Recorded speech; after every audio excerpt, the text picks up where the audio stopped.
Mesdames et messieurs, bonjour, bienvenue dans cet entretien. Passionné de parapente, il a monté son association pour faire voler les personnes handicapées. Et il y a aussi un autre projet dans le pipeline. Je vous propose de faire la connaissance de Luc Berthoud. Luc Berthoud, bonjour. Bonjour. Vous avez, entre autres, la passion du parapente. Racontez-nous un peu comment c'est arrivé, ça. Alors, ma passion pour le parapente est née il y a un petit peu plus de 10 ans. Oui. Donc, j'étais un fou de modèles réduits à l'époque. D'abord des petites voitures, après des avions.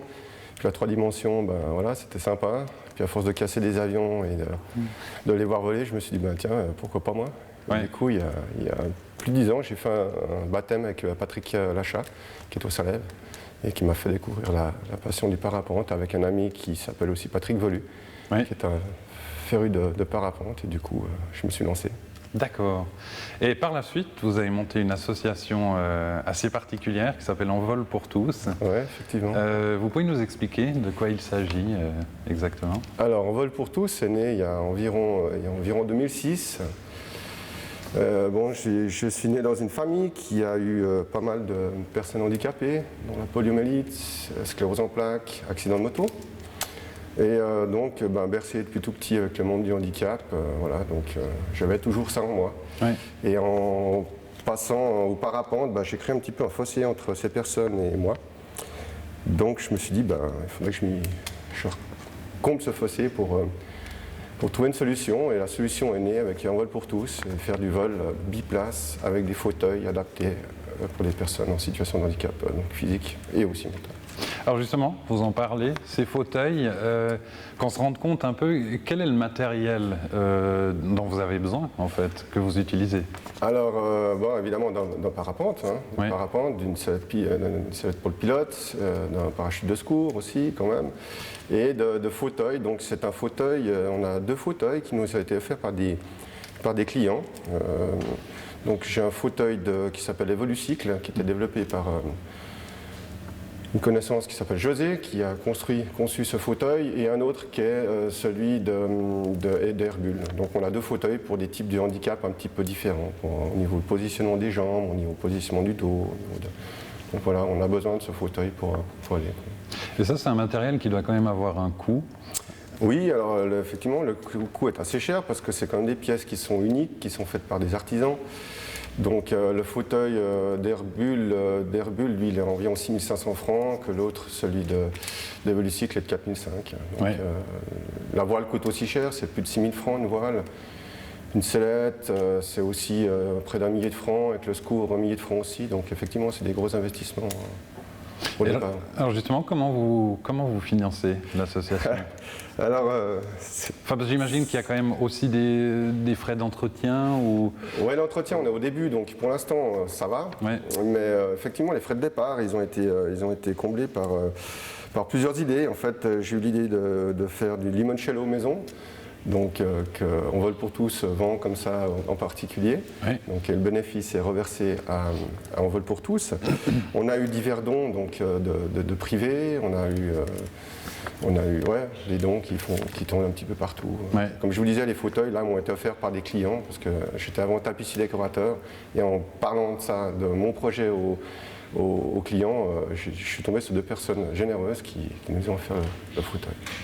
Et alors jusqu'ici, quelles sont les réactions des personnes handicapées qui volent pour la première fois? Ça doit être quelque chose. Les réactions sont énormes parce que déjà, pour le commun des mortels, pour le tout un chacun, c'est déjà quelque chose qui est juste extraordinaire de voler. Mais effectivement, pour les personnes qui ont un handicap, effectivement, il y a des personnes des fois qui se ferment certaines barrières, qui disent non, je ne ferai plus certaines choses, non, là je ne peux pas passer. Et puis l'idée d'Envol pour tous, un petit peu, c'était ça, c'était de passer ces barrières et de réussir à les faire voler. Vous avez le sentiment que ça aide les personnes handicapées à quelque part à dépasser leur handicap? Vous pensez que ça participe à ça? Ça participe, mais c'est surtout, je pense, un moment qu'elles vivent qui est... on oublie, on n'est plus en fauteuil, on est en l'air.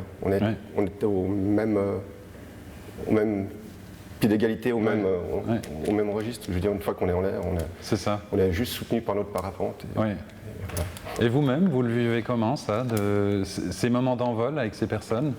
C'est chaque fois, évidemment, des moments très intenses. Je veux dire, y a toujours une petite larme, il y a toujours un petit moment un petit peu. Et alors, les personnes qui regarderaient cet entretien, comment est-ce qu'elles peuvent concrètement aider l'association? Alors, de l'aide, pour l'instant, bon, on a un petit fonds de 2000 francs qui nous suffit pour l'instant. Bon, c'est clair que si on avait plus, par la suite, on pourrait avoir du matériel par la suite, ben justement, de l'entretien. Une voile, c'est pas inusable, hein, donc d'ici 6 ans, 8 ans, on va changer de voile, donc il faudra de nouveau de l'argent. Pour l'instant, on tourne comme ça. L'aide autrement, ben, moi je suis aidé par des amis. Oui. Donc il y a Philippe Creter, un copain, il y en a un autre, José, il y a Boris, il y a ma belle-mère Marlène, il y a un tas de gens qui gravitent autour de moi, qui font partie de l'association et qui me donnent un coup de main quand j'en ai besoin. Quoi. Et vous avez un site internet? Oui, le site internet, ben, c'est les www.envol-pour-tous.ch. Et là, ben, vous pouvez aller sur le site et vous verrez un petit peu d'où l'idée est née, les films qu'on a eus au départ. Au départ, j'ai été aidé par un copain parapentiste, oui. Freditos, qui nous a aidés au départ. Et par la suite, ben, j'ai repris un peu les rênes du vol et maintenant c'est moi qui fais voler les personnes. Quoi. Et sur le site, justement, il y a une page qui sert d'explicatif si on veut faire un don. Voilà aussi, ouais. Donc on peut faire les dons effectivement sur un CCP. Donc il y a toutes les coordonnées sur le site. Et alors là, il y a un autre projet qui pointe le bout de son nez, qui se déroulera ici même. Ouais. Racontez-nous un peu. Alors, ouais, effectivement, il y a un autre projet. J'ai travaillé en l'occurrence pendant plusieurs années à la SGIPA à Genève, qui est une institution qui insère les personnes en situation de handicap mental sur des milieux professionnels. Oui. Donc, dont la Migros, dont la Coop, dont Firme Niche. Et j'étais maître MSP, donc maître socio-professionnel remplaçant, pendant 3 ans là-bas. Et ben, la SGIPA devait m'engager, ils ne l'ont pas fait. Et puis après, je me suis un petit peu de rancœur, de rage. Je me suis dit, mais pourquoi toi, tu ne le ferais pas? Ouais. Et du coup, ben, j'ai créé un projet sur le site de Gland, ici, dans le bâtiment Westcore Philips. Où on a une salle ici, où on est là maintenant, donc je suis en train de transformer, oui. Et donc va accueillir des personnes en situation de handicap mental qu'on va insérer sur un milieu professionnel, donc qui est celui d'ici, hein, donc avec plusieurs personnes qui y travaillent. Mm-hmm. Et en fait, j'ai démarché l'Espérance un jour avec ce projet, ce bras. Je suis arrivé vers M. Bosworth et puis j'ai dit, ben voilà, j'ai ce projet.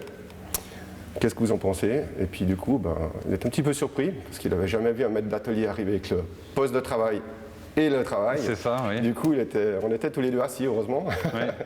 Et du coup, ben, on s'est fait confiance, ils ont trouvé le projet sympa. Ils m'ont engagé comme maître d'atelier, donc maintenant j'ai abandonné mon métier qui était tapissier décorateur depuis plus de 20 ans. Mm-hmm. Et maintenant, donc, je travaille à l'Espérance comme maître d'atelier. Et voilà. Donc maintenant, on est en train de transformer ces locaux pour accueillir au mois de décembre. J'ai une équipe de 6 personnes. Oui. Un collègue qui s'appelle Yvan, qui me suit, qui me rejoint aussi là au mois de décembre, qui a aussi 6 personnes. Lui s'occupe d'un atelier de montage de meubles Ikea. Oui. Qui sera ici. Qui sera ici, donc dans ce local. On va monter des immeubles pour le Ferreur. Je crois que c'est le bon filon chez Ikea. Et pour ma part, donc les 7 personnes avec qui je vais travailler, on va faire un entretien extérieur, des entretiens principalement extérieurs au bâtiment et au voisinage. Voilà. Et au niveau des travaux qui auraient lieu dans la ville de Gland, quelles sont vos attentes ou vos espoirs, disons? Alors j'ai démarché le syndic, M. Cretigny, oui. avec mon chef. Qui a été très réceptif, je crois. Grand bras ouverts, on a eu les bras ouverts de M. Cretigny, on a le soutien de la commune. Ouais. Donc voilà, on aurait dans l'idée, l'Espérance aurait dans l'idée de demander à la commune d'un entretien extérieur pour pouvoir que ces personnes puissent être en extérieur, en habit de travail, et qu'on puisse les voir. Qu'on puisse les voir travailler sur éventuellement, pourquoi pas éventuellement un giratoire, qui serait le giratoire peut-être de l'Espérance. Oui, oui. Comment vous expliquez, j'ai envie de dire, ce besoin ou cette envie que vous avez d'aider les personnes, notamment handicapées? Bah, vous savez, comme je vous disais tout à l'heure, hein, donc je suis né dans un milieu où j'étais touché par le handicap physique, donc après par le handicap mental, par mon nouveau métier. Et je sais pas, c'est une fibre qu'on a en soi, quoi. C'est un truc qui se passe, quoi. Et alors, quels sont les moyens de vous contacter si les gens voudraient en savoir plus ou... Bah alors, qui contactent directement en fait l'Espérance. Hein. L'Espérance, c'est un site, hein, de nouveau les www.espérance.ch. Et là, vous avez toutes les informations possibles et les contacts sur place. Alors on arrive déjà à la fin de l'entretien, mais j'ai envie de vous demander pour conclure, est-ce que vous avez d'autres projets qui sont peut-être en coulisses encore? Non, là je crois que c'est déjà pas mal. Hein. Oui. Ça ne demande pas passablement de temps. Non, pour l'instant, j'aimerais arriver à ce projet, arriver au bout de ce projet, d'ouvrir cet atelier. Qui démarrerait quand? Alors on déménagerait, c'est prévu de déménager avant les vacances de Noël. Et à partir du 4 ou 5 janvier, on serait opérationnel. Donc sur place ici à Gland, avec environ, pour commencer, une dizaine de personnes en situation de handicap mental et 2 maîtres d'atelier plus un stagiaire. Très bien. Luc Berthoud, je vous remercie beaucoup. Merci à vous. Voilà, merci d'avoir suivi cette émission. Si vous voulez faire un don à l'institution L'Espérance, vous pouvez le faire au numéro qui s'affiche à l'écran en prenant bien soin de mentionner Atelier Gland. Quant à moi, je vous retrouve jeudi prochain pour un nouvel entretien.